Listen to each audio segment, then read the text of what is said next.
құрметті ата-аналар мен және менің оқушыларым. Мынау біздің карантинге байланысты мен сіздерге онлайн сабақ арқылы түсіндіремін барлығын.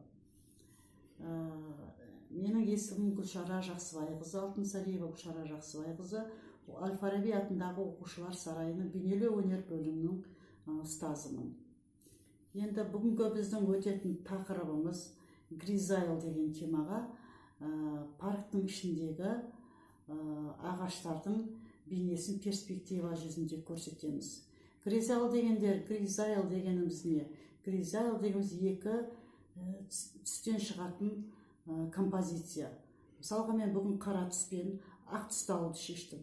Оған ақтық қосып, ақшылдау, жаңағы сұрғыштау түс шығарып жасауға болады.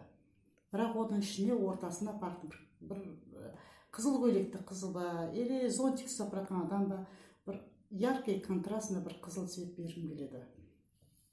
Енді бұл жерде біздің қолданатынымыз ақ түсті краска, гуаш. Мынадай гуаштарды қолданамыз, ақ түсті. Енді мына гуашымыз ол тез бітеді. Бұл жерде красканы өте қалың салу керек. Сондықтан мен мысалға өзім жаңағыдай қазір адамдар демалғанда яқтайды әлемде водимульцияны алып қолданып отырмын. Гуаш мен водимульция біздің қазіргі жағдайымызға байланысты. Содан кейін мақтаға оралған таяқша дейді, ватный палочка, сосын мынадай фольга. Осындайлармен Гризайл жаңа техника жұмысын қалай жасау керектігін көрсеткім келеді. Бұл жерде менің айтайын деген бірінші алдыңғы план. Бізде негізі перспектива, черно-белый дейді, ақ пен сұр, қара.